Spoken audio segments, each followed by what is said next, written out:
Paling emosional adegan di film itu tuh apa sih? Ya intinya yang paling susah adalah scene kehilangan. Karena benar juga kehilangan kayaknya suatu hal yang semua orang setuju itu hal yang paling menakutkan gitu. Iya, itu adalah titik terendah manusia sih. Kematian tuh adalah titik terendah manusia dan buat aku juga akan membawa dampak untuk sekitarnya yang ditinggalkan gitu.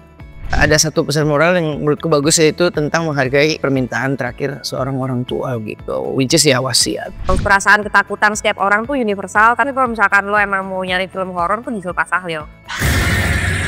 Lo dapet ditakut-takutinnya, tapi lo juga banyak pesan-pesan yang bisa diambil, dan juga drama emosionalnya lo dapet banget. Yang suka nonton film nangis-nangis di sini, jadi lo bakal ditakut-takutin sampai nangis tuh di sini.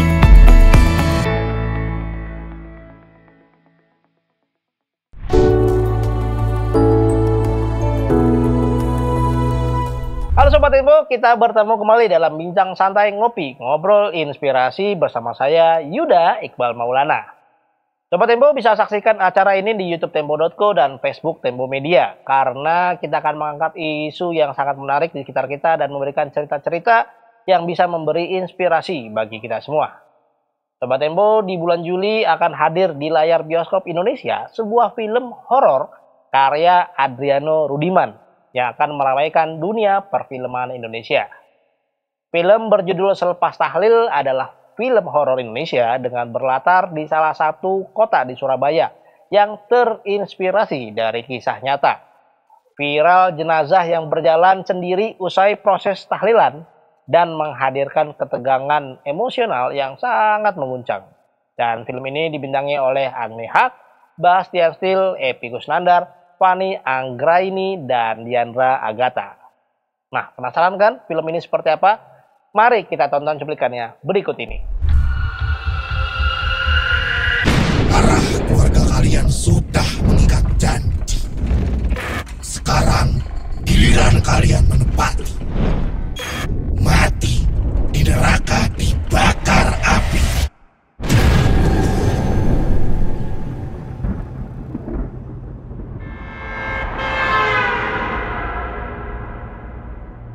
Bapak meninggal, Bapak minta dikubur nang deso tempat Bapak lahir.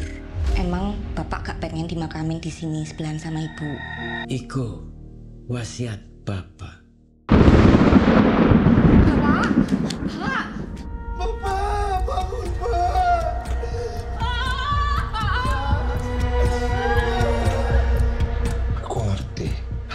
Berat buatmu, tapi kita mesti gerak cepet.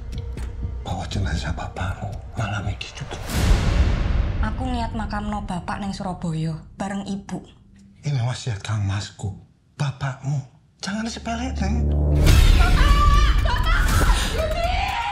Bapak ke ono. Maksudnya apa? Ibu. Tak pikir cuma mimpi, tapi aku lihat bapak jalan.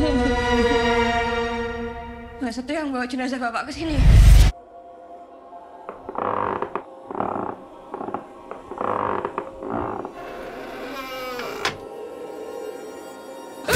Zaman dulu, desa ki tempatnya wong sakti, punya ilmu gaib, ilmu sing ngasih berkah.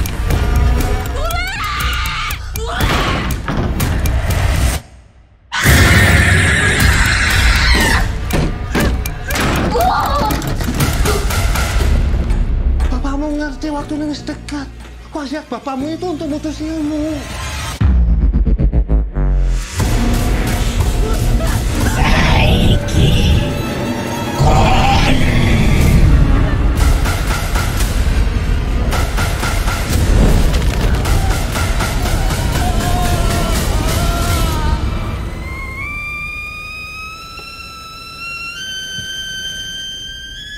Pak, gak wajar. Siji urip, siji mati.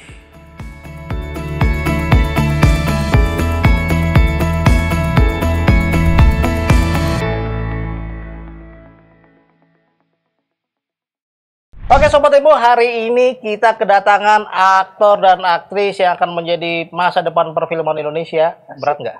Amin. Amin. Dan nama mereka ini ada di film-film Indonesia, kayaknya 2 hari sekali tuh ada nama mereka di perfilman Indonesia. Ada nama mereka dan mereka berkesempatan datang ke sini untuk ngobrol-ngobrol di Ngopi, ngobrol inspirasi, ngomongin tentang film mereka yang bakal tayang, yaitu Selepas Tahlil. Dan langsung aja kita sambut, ini ada Agni Haq, Diandra Agatha, dan Bastian Steve. Mantap, di sela-sela kesibukan mereka, Kak Agni juga lagi demam ya? Lagi flu. Lagi flu. Bastian lagi gatel kepalanya nih. Gatel banget soalnya, aku tahu banget itu gatel banget. Diandra sehat. Alhamdulillah. Dan langsung aja kita lanjut ke film kalian yang bakal tayang ini tentang Selepas Tahlil. Apa sih yang bikin kalian mau main di film ini? Kan setahu aku ini kan dari podcast ya? Iya. Bisa diceritain nggak? Kalau nggak bisa juga nggak apa-apa sih. Nggak jalan dong. Podcastnya berhenti di situ. Dari Bastian dulu juga, boleh? Karena ceritanya bagus, sinopsisnya bagus, dari awal pas dikirim udah semangat banget untuk ikutan screen test karena memang beda dari horor yang lain sih itu aja. Oke. Kalau dari Di? Aku pun sama, dan aku ngerasanya ini karakter yang belum pernah aku mainin sebelumnya juga. Belum pernah. Jadi aku penasaran banget, dan ini benar bukan kayak horor-horor lainnya gitu. Ada kehangatan keluarga juga, dan aku emang pengen banget main film yang kayak ada unsur kekeluargaan yang hangat ditambah ini horor gitu. Jadi akan menarik sih kayaknya. Nah, pasti beda dong jawabannya. Masa sama? Oke, coba. Biasanya yang terakhir harus beda ya. Iya, betul. Silakan. Terakhir dongnya. Enggak, karena aku tuh udah tahu duluan sih sama podcastnya Lentera Malam ini, dan udah ditonton tuh jutaan kali. Dan menurut aku ini sebuah tantangan baru karena gimana bisa aku memberikan refreshment yang baru untuk teman-teman yang nonton tapi juga udah dengerin podcastnya gitu. Jadi kalau orang yang udah dengerin podcastnya kan udah punya imajinasinya sendiri. Karena orang yang dengerin podcastnya pasti udah nangkep kan udah nangkep vibe-nya seperti apa kan, dan jadi pengen kita di sini nyampein kayak sesuatu yang baru dan terasa refresh tapi juga mencekam, dan ini ada drama emosional yang sangat kuat gitu. Jadi aku kayak semangat banget buat bagi ini semua ke teman-teman. Oke. Pengalaman pertama juga kalian nggak sih buat datang ke tahlilan dalam bentuk film gitu? Saya iya. Saya juga iya kebetulan. Kebetulan. Baru. Kamu? Enggak, ini udah berarti kedua. Kedua. Oh iya, lupa. Film horornya banyak ya. Aduh. Banyak. Jangan ditanya.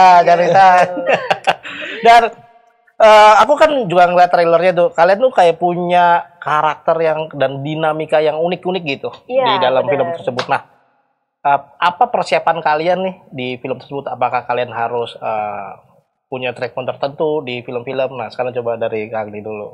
Oke, treatment. Gongnya kesana nanti. Gantian nih. Treatment tertentunya sebenarnya rumusnya sama-sama aja sih. Kita kayak apa tuh rumusnya? Pertama, ya udah aku cari informasi sebanyak-banyaknya mengenai kayak mitos-mitos orang tuh kalau misalkan belum perginya tenang tuh bisa bangkit lagi dan segala macem. Terus aku juga tahu banget ternyata di Indonesia tuh masih sering lewat banget berita-berita kalau banyak mayat yang mati suri dan segala macem gitu. Terus juga mulai pendalaman skrip gitu, terus banyak diskusi sama sutradara. Terus aku di sini juga naikin berat 5 kilo sih supaya mendapatkan look yang berbeda dari film-film yang aku sebelumnya. Apa ini tuh? Gitu. Jadi lebih makan aja. Iya, jadi lebih memel aja kali ya gitu. Makan terus aja sih. Kan beliau ini olahragawan banget, orangnya sangat peduli sama. Iya. Jadi bulking gitu selama 5. Iya, bulking tetap olahraga tapi makan terus karena menurut aku si Saras ini karakternya tuh karakter kelas pekerja gitu, yang tidak memperhatikan fisiknya gitu. Jadi kan nggak mungkin kalau aku berotot gitu kan. Jadi untuk film ini aku kayak yaudah aku makan banyak, aku berusaha menikmati hidup tapi tetap sehat. Oke, itu berarti sampai sedetail itu teman-teman, dia tahu karakter Saras itu seperti apa, berat badannya berapa, kesukaannya apa, ngapain aja jam 7 malam gitu, tahu semua gitu. Nah kalau Kalau aku, karena di sini karakterku tuh dia punya satu penyakit kan, jadi persiapan aku banyak riset sih tentang penyakit itu. Kayak penyakitnya nggak bisa disebutin ya, rahasia dulu. Rahasia. Kayak simptomnya apa, terus kayak apa yang nggak boleh dan apa yang harus dilakukan sama orang-orang yang punya penyakit kayak gitu gitu. Itu sih yang lumayan ini, dan sebetulnya cari pembawaannya akan seperti apapun itu lumayan challenging buat aku pada saat persiapan, karena karakterku ini dia sakit tapi dia bukan karakter yang sakit menyedihkan dan kasihan gitu. Dia sakit tapi dia coba untuk nggak terlihat sakit di depan kedua saudaranya gitu. Jadi itu sih pembawaan dan pendekatannya yang lumayan challenging aku nyarinya waktu itu. Jadi penasaran penyakitnya apa itu? Apakah kedutan mata kirinya atau apa? Jadi penasaran banget. Nah, kalau Basian bagaimana nih? Apa nih? Apa coba? Apa treatment apa gitu yang dilakuin untuk karakter di film ini gitu? Yang paling susah sih sebenarnya acting takut ya, karena memang aku kan nggak takut mistis anaknya. Gitu sih. Jadi tapi banyak diskusi sama Agni sama Diandra dan Kang Epi dan lainnya semua. Jadi mulai ya itu sih yang lebih dipersiapin, acting ketakutan. Iya. Gimana sih kalau orang takut sama mistis dan lain-lain? Coba nyuci piring jam 2 malam deh. Pasti takut. Tetep gitu. nggak takut. Iya. Ya, jadi itu sih. Tapi ya untungnya dibantuin, bener-bener dibantuin. Oke. Kalian ini kalau nggak salah di film itu jadi keluarga? Iya. Jadi keluarga. Saya bontotnya Sarah, sini sepupu saya. Oh, jadi sepupu. Kalian cara mendekatkan diri kalian nih biar kayak keluarga beneran tuh ngapain? Wah, bukan hal yang sulit ya untuk kita. Iya, lucu loh. Padahal kita nggak ada pendekatan lebih gitu, kayak nggak abis reading kita nongkrong bareng apa nggak ada sama sekali. Tapi ya ke build aja semua kehangatannya. Semuanya profesional gitu. Terus juga biasanya sebelum mulai reading gitu, kita mungkin persiapannya olahraga dulu ya. Dan kita syutingnya kebalik gitu ya, dari pagi ke malam atau malam ke pagi gitu. Jadi kita kayak latihan fisik dulu gitu. Latihan fisik dulu, terus kita jadi PT ya di sana juga ya. Iya, saya jadi PT waktu itu di sini. Jadi PT juga ya. Terus juga kita main kartu dulu ya, gitu bareng bapak. Itu jadi PT dibayarnya beda kan? Sampai Nah, kalau buat lepas tahlil all out lah. All out dikira bayar juga. Jadi kan PT kan lumayan juga nih harganya ya kan. Gitu. Nah, adegan kalian kan di situ sebagai keluarga. Nah, kalau boleh tahu adegan apa yang paling sulit? Tadi kalau Basian kan buat takut tuh kan sulit. Nah, tapi yang paling emosional adegan di film itu tuh apa sih kalian? Apa adegan yang paling emosional? Hati-hati, hati-hati. Awal tahu aku kan bokap meninggal sih. Ya betul, aku ngeliat itu tuh. Jadi gimana cara numbuhin emosional gitu, bokap meninggal tuh gimana rasanya? Gimana caranya gitu? Bener banget. Sebenarnya ini nggak sih, kita tuh akan susah nggak sih untuk membayangkan orang tua asli kita meninggal betul. Gitu. Dan kita dihadapkan sama menghadirkan scene seperti itu yang menurut aku juga aku belum pernah mengalaminya dan tapi lu sedih beneran kan? Belum siap gitu, dan ada di situasi itu tuh udah susah sih buat aku gitu. Dan itu sangat-sangat emosional, dan untungnya Dio selaku sutradara juga dia kayak blocking shot dulu, jangan pakai emosi dulu ya, kita coba blocking shot dulu segala macam, harus ngapain segala macam, terus sisanya baru direspon. Udah tuh sekali take dar jadi. Pas cut masih sedih deh. Aku masih sedih. Gitu kayak oh my god, aduh. Dendra sendiri gimana Dendra? Sama sih, maksudnya paling jadi sayang beneran sama Bang Epi nggak? Jadi kayak apa gitu nggak? Kebetulan ya intinya yang paling susah adalah scene kehilangan sih. Karena benar juga kehilangan kayaknya suatu hal yang semua orang setuju itu hal yang paling menakutkan gitu. Iya, itu adalah titik terendah manusia sih. Kematian itu adalah titik terendah manusia, dan buat aku juga akan membawa dampak untuk sekitarnya yang ditinggalkan gitu. Betul. Kan bener, memang kita tuh nggak agak sulit membayangkan bahwa orang yang kita sayangi itu kan meninggal. Tapi lebih sulit membayangkan lagi kalau yang orang kita sayangi meninggal dan hidup lagi kan. Itu dia. Itu gimana tuh? Gitu. Itu dia. Sedih itu dan lebih kaget, ke horor kan? ya. Lebih ke repotin nih bokap gue. Udah meninggal malah moving. Moving. Iya. Gerak-gerak. Kurang kerjaan nih bokap gue nih. Ya aku juga ngebayangin itu. Ini gimana ya cara? Aku lihat trailernya kan kalian tuh udah kayak keluarga. Ini film horor apa film keluarga sih gitu? Iya, jadi ya, gitu kan? berasa banget gitu. Tapi memang itu sebenarnya yang mau kita deliver pengen beda dari horor lain itu karena ada loh yang lebih horor dibanding mistis, yaitu kehilangan seorang yang kita sayang. Betul. Dan orang yang kita sayang itu udah sayang banget, tiba-tiba batuk gitu, keluar darah, kaget kan itu, kaget di kain kafan itu tiba-tiba keluar darah gitu, itu kan bikin kaget juga gitu. Di antara semua pengalaman itu kan, apalagi ini film horor gitu, butuh tadi kan kesulitan Bastian adalah sulit memunculkan rasa takut kepada hal mistis karena Bastian aslinya nggak takut. Iya, aslinya nggak takut. Tapi sejujurnya kalian percaya nggak sama hal mistis? Percaya nggak? Bukan takut atau nggak takut? Percaya nggak? Percaya lah. Aku percaya nggak percaya, tapi juga berusaha menghormati. Gitu. Percaya sih. Ada dimensi lain selain kita, nggak mungkin kita doang. Iya. Tapi nggak pernah kan? Ngalamin diganggu ngelihat gitu. Pernah, justru karena ngelihat jadi udah nggak takut. Justru nggak takut dan jadi percaya ada dimensi lain. Iya, enggak, ya maksudnya tetap percaya nggak percaya. Cuman pada saat dulu tuh kan aku kecil tuh memang takut banget. Sampai kayak tidur aja sama mama tuh nggak bisa nggak lepas baju gitu loh. Iya, dipegangin ya. Aku sampai pegang baju mama karena saking takutnya sama hal mistis. Sampai akhirnya ada kesempatan ngelihat tuyul.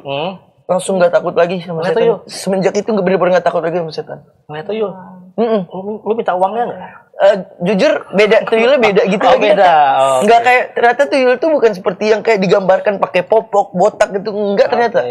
Pendek gitu kayak Tapi yang gue lihat tuh kemarin tuh waktu kecil itu dia tinggi kayak bercahaya, terus cepet emang kayak tung masuk ke rumah orang. Sumpah. Percaya. Males sih.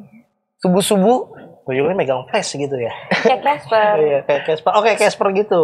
Iya, pokoknya kayak ya kalau misalnya dibilang kayak mau lihat rupanya kayak mukanya apa enggak kelihatan, enggak bisa kayak ya, tapi kita kalau ke paku ngerti gak sih kayak nge-freeze. Tapi itu wah itu gila sih. Dari situ bener-bener pulang lari nangis ke rumah, mama didoain mama apa segala macem, nangis trauma kan. Besoknya bangun malah justru udah kayak yang dulu mau ambil air aja pengen mintanya ditemenin, udah kayak jadi malah berani. Berarti teman-teman penasaran kan seperti apa bentuknya, kita panggilkan dia sekarang. Tuyul yang munculin waktu itu. Nah, kalau gini sendiri gimana? Aku percaya banget karena kebetulan keluargaku tuh ada keturunan bisa lihat gitu kan. Jadi memang udah terbiasa dari kecil tuh dengar cerita horor, pengalaman horor dari saudara-saudaraku, dari ayahku sendiri bahkan gitu. Dan aku pun pernah ngalamin, walaupun aku nggak ngeliat ya. Tuyul juga? Enggak, beda. Kali ini beda. Kalau Babas kan dia dikasih lihat gitu. Kalau aku tuh aktivitasnya aja yang aku lihat gitu. Kayak ngetok. Lagi malu gitu? Bukan, kayak ngetok jendela gitu. Jendela. Jadi waktu itu ceritanya kayak singkatnya, aku sama teman aku tuh lagi duduk di depan rumahku gitu kan. Terus temanku tuh lagi ngiseng aja, kayak, Dra, kalau kamu ngetok rumah biasanya berapa kali? Terus dia kayak tok. Aku 4 kali. Terus aku kayak, apaan sih? Terus aku kayak cuman tok banyak gitu. Terus tiba-tiba dari belakang aku, tok 2 kali. Males gak? Males banget kan? Sih. Males kan? Nah itu tuh aku posisinya cuma berdua doang sama temenku. Dan aku emang ngebelakangin jendela gitu posisinya. Dan itu jelas banget 2 kali ketokan. Dari situ kayak fix nyata nih. Fix nyata. Mereka berdampingan sama ada kita. Nih congponya ada nih. Pocongnya ada bener nih. Tapi kan pocong kan nggak bisa ketok pintu. Gini. Iya. Pakai pala. Tapi itu sih, itu pengalaman hororku yang kayak ternyata. Gitu. Memang kayaknya yang pasti bukan pocong sama bukan kuyang. Enggak kan enggak ada tangan. Enggak ada tangan. Cuma jeroan doang. Iya, jeroan doang. Masa iya ususnya ngetok kan? Iya, enggak mungkin dong. Usus 12 jari. Dia punya jari. Oh, ada. Usus 12 jari. Iya, usus 12 jari. Saja. Agli, gimana? Iya, percaya nggak percaya sih. Cuman sampai sekarang tuh keluargaku masih inget banget kalau aku tuh katanya dulu pernah diliatin. Tapi aku udah lupa banget soalnya mungkin di usia-usia yang sekitar 5-6 tahun gitu loh. Katanya aku diliatin ini, apa namanya, Mas Gun. Terus sampai budeku katanya sampai girapan apa? Girapan bahasa Indonesia apa ya? Girapan apa? Rekepan, kesurupan. Panik. Iya gitu. Sampai orang-orang tuh bilang kalau aku sampai kayak gitu, terus aku deskripsiin, aku habis lihat ya deskripsikan aku habis lihat apa? Aku lihat monyet besar yang berbulu gitu ya. Terus mereka bilangnya itu Mas Gun gitu. Tapi aku udah lupa. Aku udah lupa. Tapi kan emang pas di lokasi yang digangguin lo juga. Yang dikunciin di kamar mandi 40 menit tuh. Itu antara digangguin atau sial sih sebenarnya ya. Kayaknya digangguin sih. Kayaknya ya. Kayak pas nih cocok nih gue gangguin. Iya, masalahnya kayak udah pintunya gagang pintunya dijebol masih nggak bisa keluar dari itu, dari kamar mandi itu. Itu setelah syuting ini, setelah take adegan tahlilan Bapak ya? Tahlilan Bapak. Iya.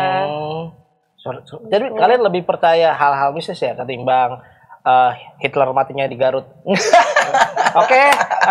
Mereka berdua gak bakal ngikutin juga. Konspirasi itu gak bakal ngikutin juga, salah orang. Menarik banget obrolan kita hari ini. Lanjut kita lanjutin obrolannya setelah ini. Jangan kemana-mana, tetap di Ngopi Ngobrol Inspirasi Movie Talk.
Kembali lagi bersama saya Yuda Iqbal Maulana dan saat ini masih bersama aktris dan aktor yang sangat menyenangkan tentunya di film mereka yang nanti akan tayang di bulan Juli ya. Ya, tanggal 10. Tanggal 10 Juli udah keluar tanggalnya. Tanggal 10 Juli yaitu selepas tahlil. Ini selepas tahlilnya 7 hari, 40 hari atau 100 hari?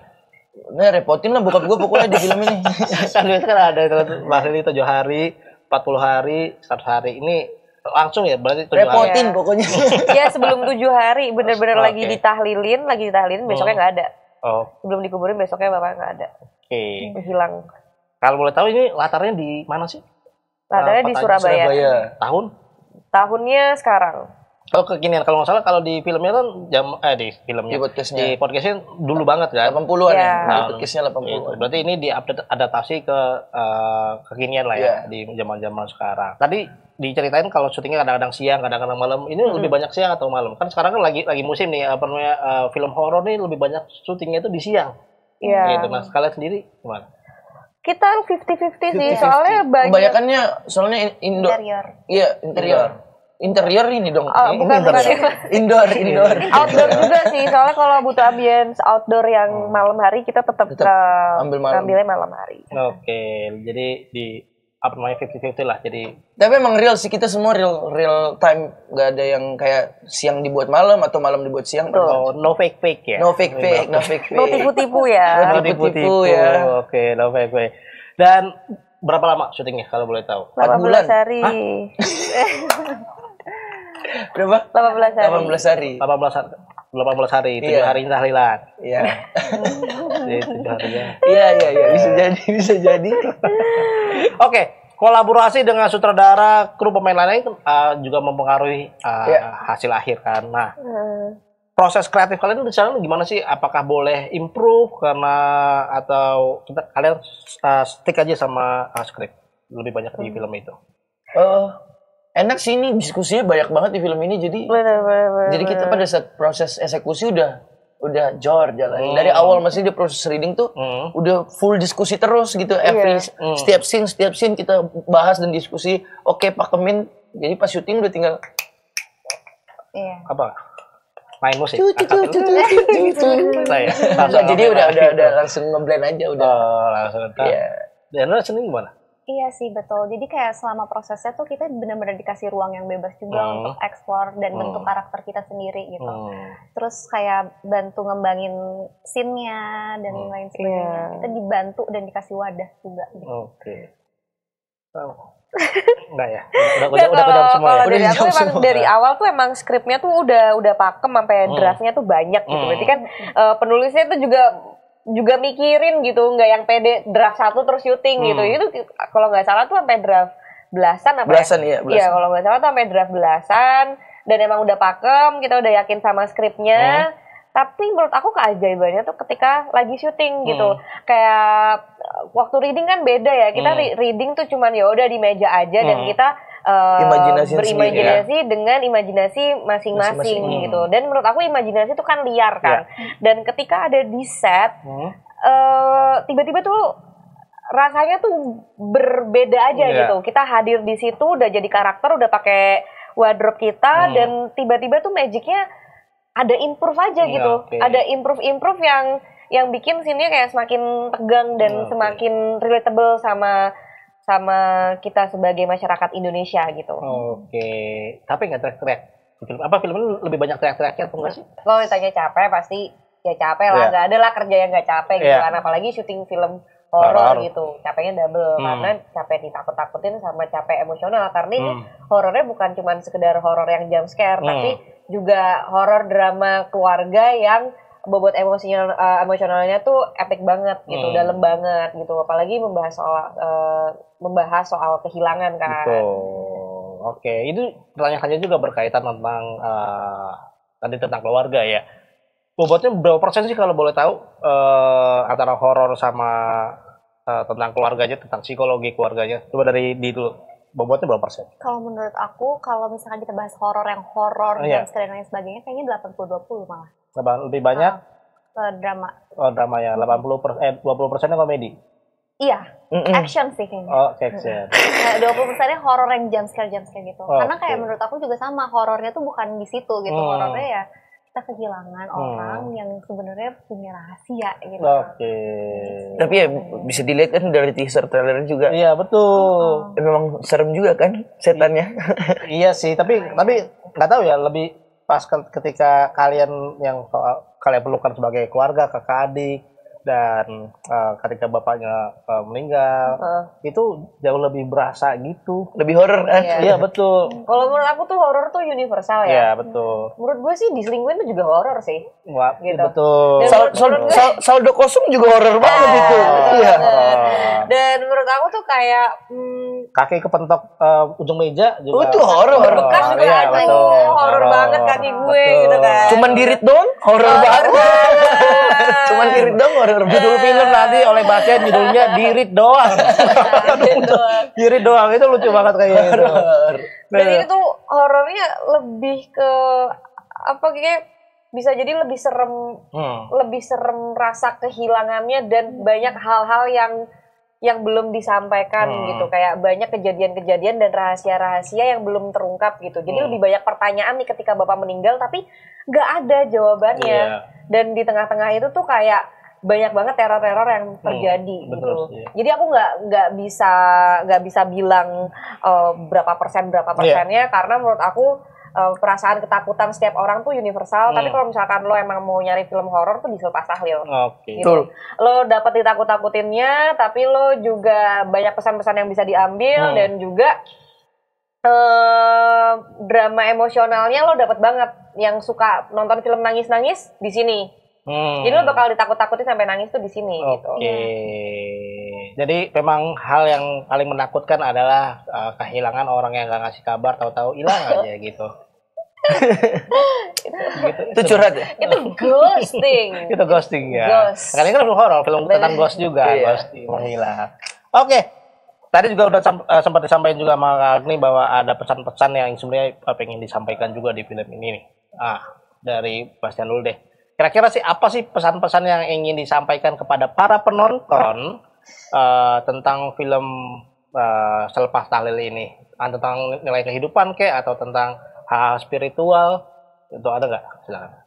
Mungkin buat penonton semua semoga terhibur yang pastinya, dan jangan lupa ajak kalau memang suka dengan filmnya, jangan lupa ajak temennya, ceritain ke sekelilingnya bahwa ada film Selepas Tahlil dan harus ditonton, asik.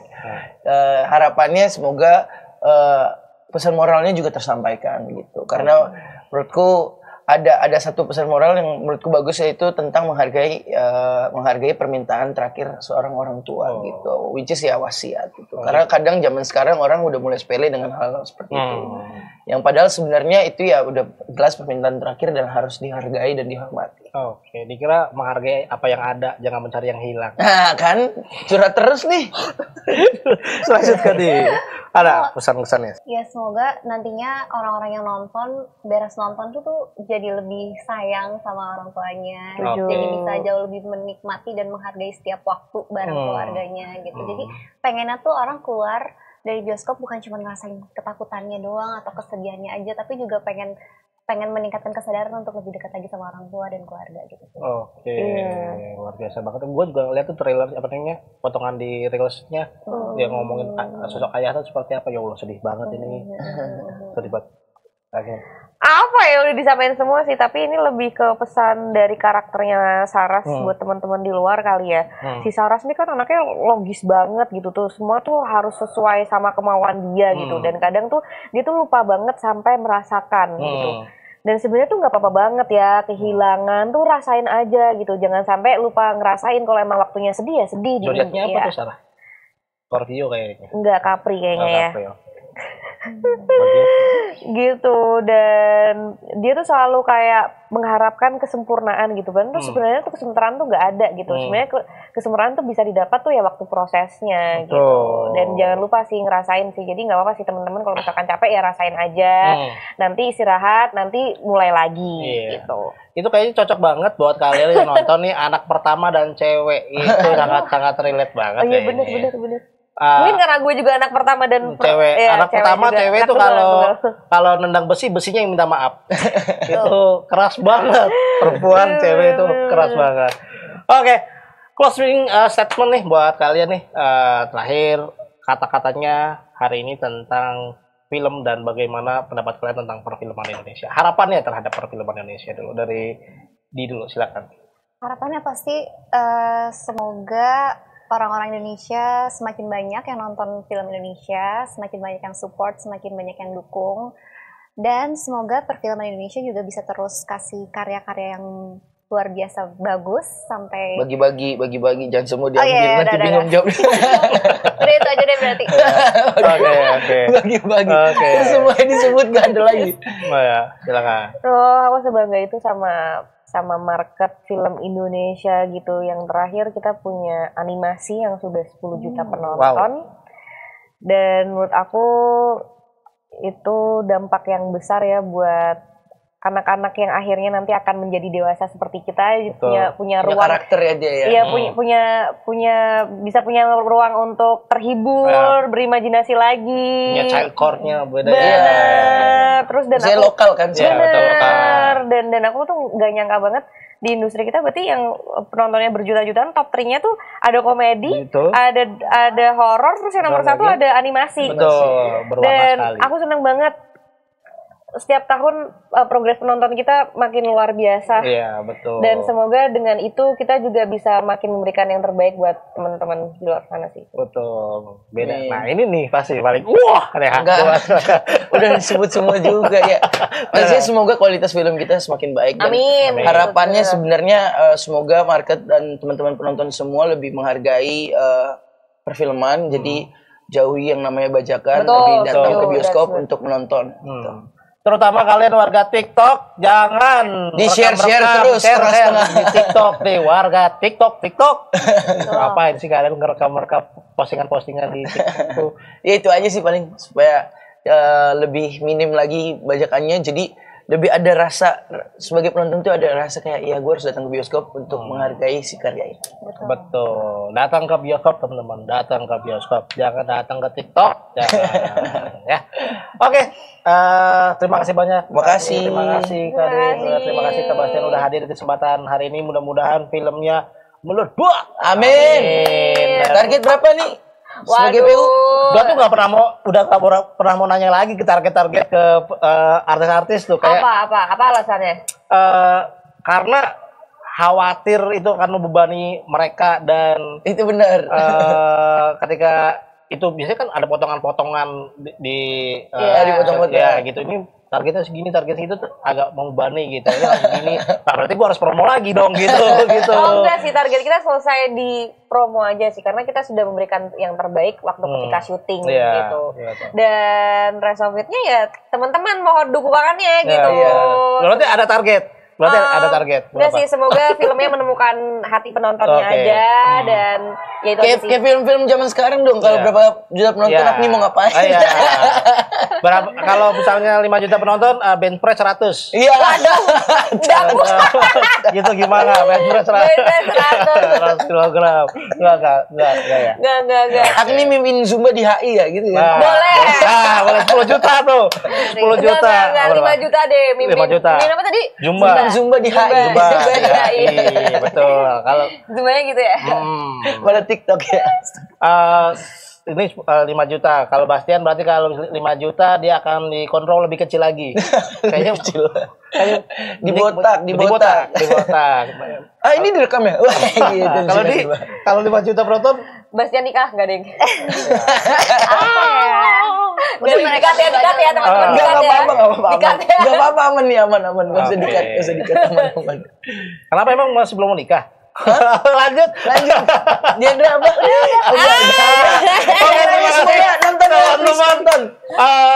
Udah hadir kesempatan sore ini, saya Yuda mengucapkan terima kasih. Mohon maaf apabila ada kata-kata yang kurang berkenan sampai belibet-belibet. Jangan lupa follow tempo.co dan kunjungi selalu website Tempo www.tempo.co dan selalu baca Tempo setiap harinya versi digital, bisa download di App Store atau Play Store. Tempo Media mencari informasi berita terupdate Tempo dalam satu klik. Buat Sobat Tempo yang ingin bergabung menjadi pembaca cerdas dengan akses gratis, nggak gratis juga bayar. Jangan, berapa sih? Murah, 100.000 sebulan. Setahun. Oh, oke. Itu kalau promo. Kalau nggak promo itu bisa 600 sampai 600. Tuh, teman-teman. Tuh. Juga tersedia 100 kategori berita dan arsip sejak tahun 971. Kayaknya kalian belum lahir. Keren. Dapatkan kesempatan ini melalui link s.id Tempo Plus 25. Akhir kata saya Yuda dan seluruh kru yang bertugas ngeliatin aja. Mengucapkan terima kasih dan pamit undur diri dan sampai jumpa.